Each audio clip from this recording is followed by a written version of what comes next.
Well, you might have noticed that our church looked a little different than it did last Sunday. A lot of people had worked really hard to transform our sanctuary and the atrium out there, and they deserve our appreciation. This is the day they were working for, the first Sunday in Advent. The Advent season is a season of decoration. During Advent, we spend a lot of time decorating. We decorate our stores, our streets, our homes, our trees, and sometimes even ourselves.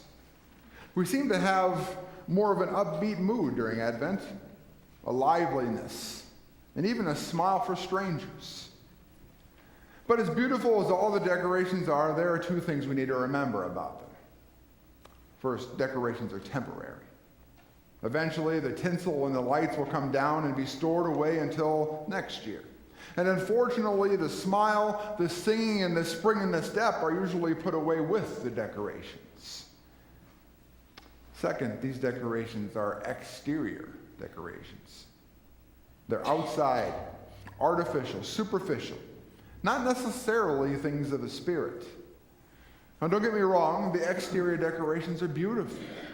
They help set the tone and the mood of the season. They help us get in the spirit.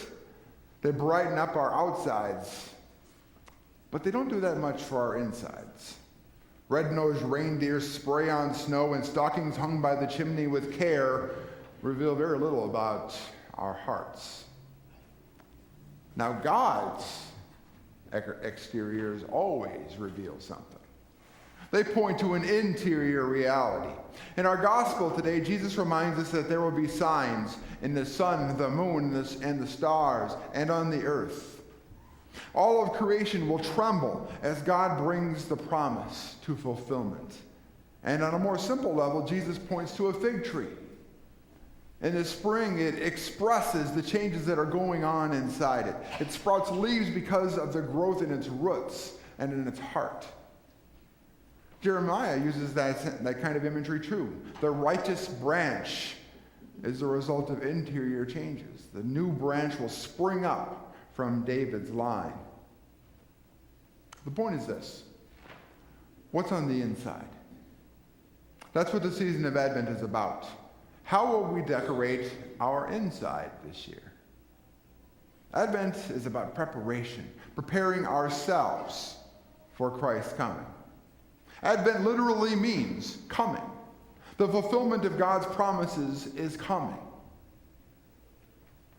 But that means that part of our preparation is waiting for that fulfillment. Someone once said that there are three parts to this season: the waiting, and the waiting, and the waiting. I know what you're thinking. Waiting? What an idea that is. The big Christmas push in the store started the night of Thanksgiving, and they were selling Christmas stuff before Halloween. It seems impossible to wait for Christmas. But all of that, all the gifts, all the supplies, all the decorations, it's all external stuff. The waiting I'm talking about, the waiting and the expectation of Advent, are about what we have inside.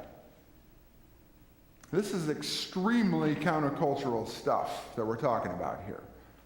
We don't want to wait in our culture. We hate to wait. We want immediate gratification. I admit it, I hate to wait. I hate waiting in the line because I always feel like there's something else I could and should be doing. And even when I have nothing urgent to do, waiting for somebody else or something I can't control, like a stoplight, the waiting drives me crazy.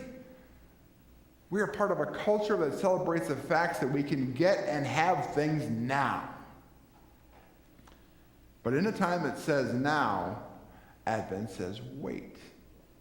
To an age that says buy now, Advent says hope for something you may never see yourself.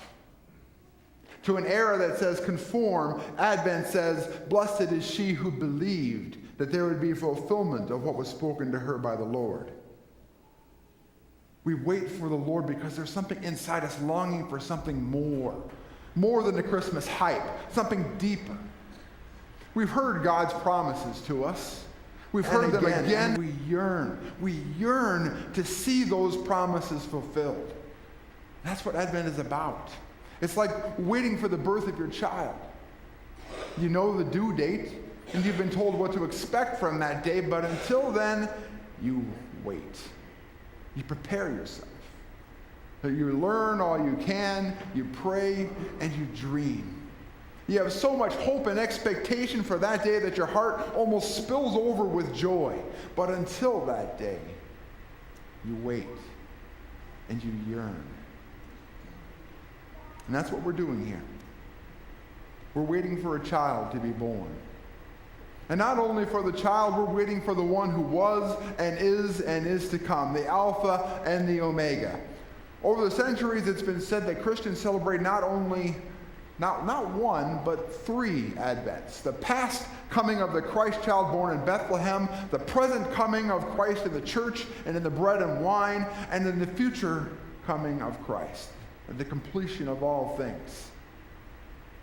In these 4 Sundays of Advent, we wait for the Lord. We yearn for Christ's coming with expectation and hope.